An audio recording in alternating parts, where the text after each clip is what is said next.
What is up, Grass Grind family? This is Chris and Sarah on the Grass Grind. Man, the last couple of days since this weekend has been awesome.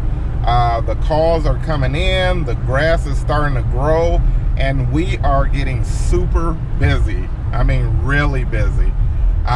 One thing that I wanted to talk about, what happens when you don't have the full scope or know the full property line of a customer's property and you already price it? How do you handle that?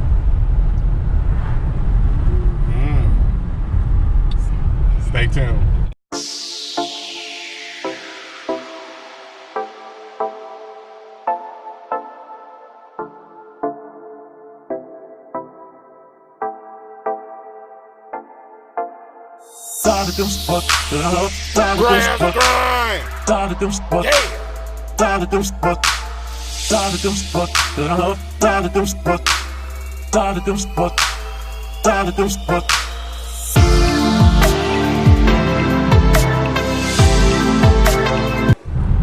So what I mean by that is that I had a customer, and this was last season.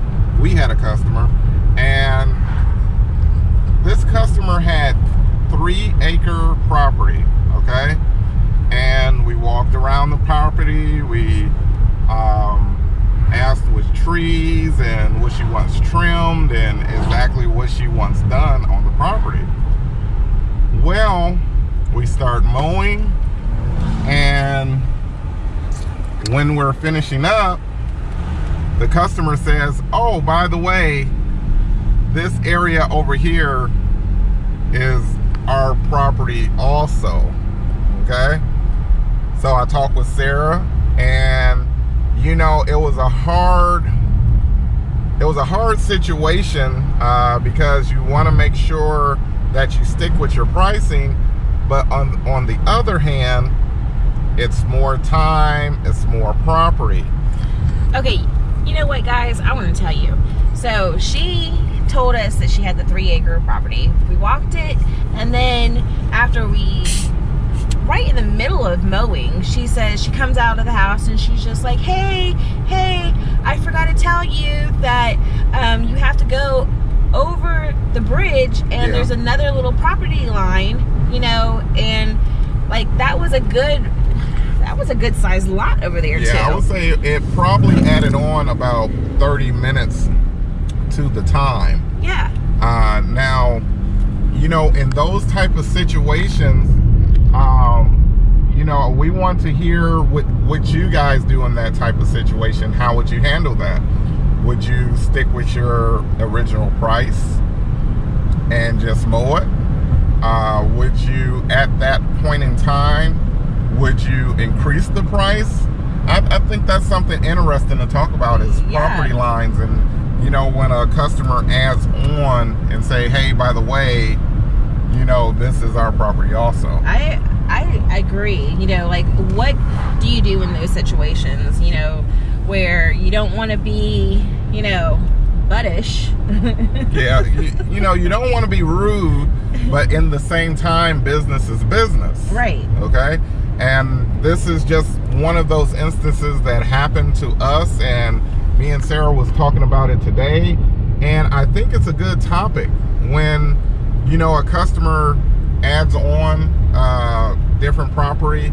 How do you handle that? So overall, we had a very good weekend, very relaxing. We got a chance to spend time with each other, spend time with family. We also had company come over, what was that, Saturday?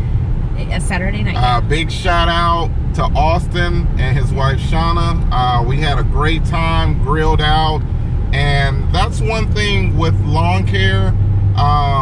You gotta have your downtime too. You want to work hard, but you want to make sure that, you know, you enjoy company, enjoy time, enjoy, you know, get time for exactly. Yeah. Enjoy what you're working for. Okay, so very good weekend. Another thing, and this goes to the title, price accordingly. Okay, what do we mean by that, Sarah? So pricing accordingly, one of the things I want to really put it out there is this is the season where people are wanting to establish their lawn care service. But there's people out there that want to take advantage of you. You know, they want to take advantage of your time and want to take advantage of your work. But you can't let them people take advantage of you guys. And you can't take advantage of them either. So that's very important to understand. So like, even though you see somebody with a big huge house, doesn't always mean that they're going to pay the most price. So that's one of the things that I think is very important. I fully agree. Another thing is, and this is especially for the people getting into lawn care or are newer into lawn care, you know, you want to make sure that you have your price correct and you price accordingly. There's going to be times where, you know, it's a $50 yard and the customer will say, oh, well, the last guy did it for $25. Yeah, $27 or something like that. And I know, you know, with a lot of lawn care companies, you want to get a customer, you want to get business, but trust me, the business will come, okay? But you definitely have to stick with your prices and price it according to your needs, okay? You have to take into account, you have gas, you have wear and tear on your truck, wear and tear on your equipment. You also have insurance.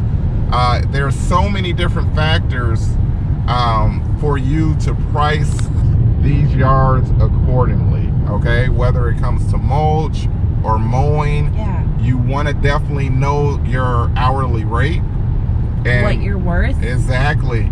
And you have to know that you're carrying around nice equipment.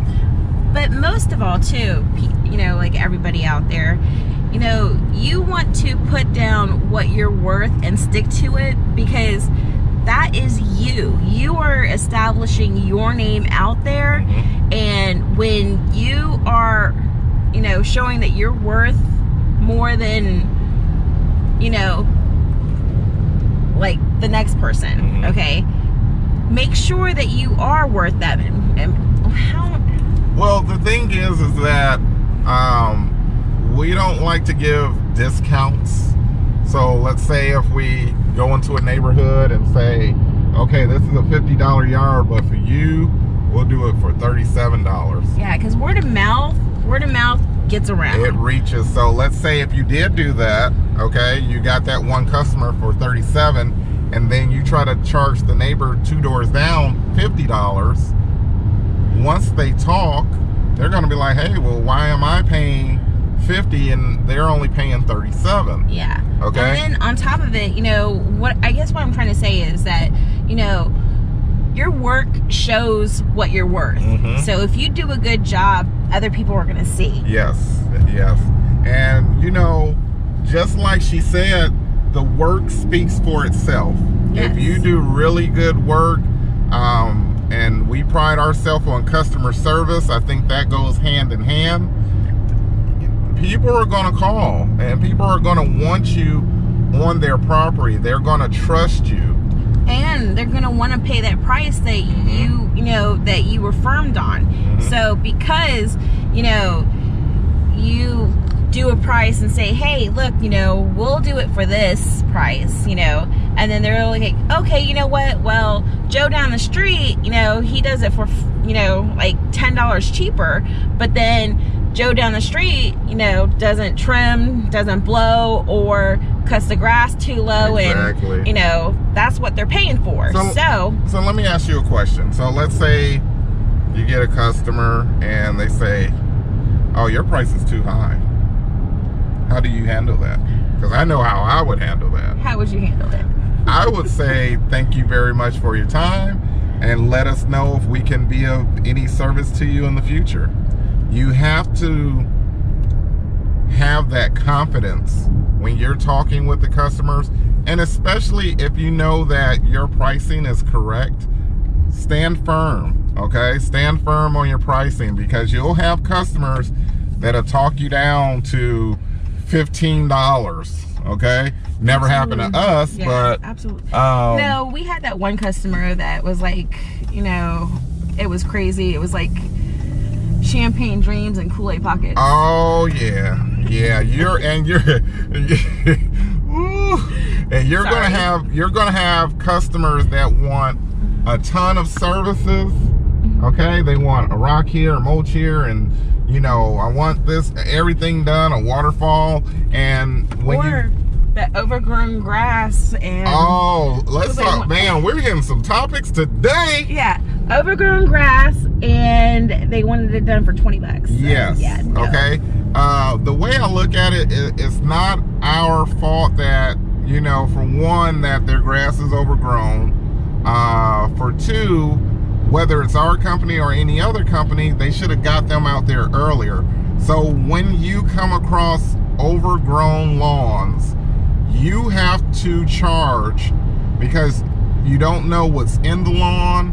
And okay, let's say if it's a $50 cut and you charge $75, and you break a spindle or break a blade, that's going to cost more than that. So you have to charge accordingly. You have to figure out, okay, how much grass, how long is it going to take to cut, so many different factors. So you have to definitely price that to the point where you're comfortable and it's worth your time. Okay, there's an obvious reason that they're giving you a call, because it's overgrown. A lot of times the city has given them a ticket or some type of citation, and generally when they get that, that's $200 to $300, $400, $500, depending, of course, depending on the city and lot size. Yep. So why would you only charge $75 when the city will make it mandatory if they cut it $250 on up? You know? Yeah. It makes no sense. But you know, that's the thing. There is, you have to price accordingly. That's what we're doing, and that's what we're sticking to.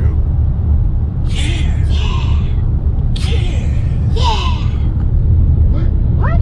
Grass grinding this thing. Grass grinding this thing. Grass grinding this thing. It's time to go to work.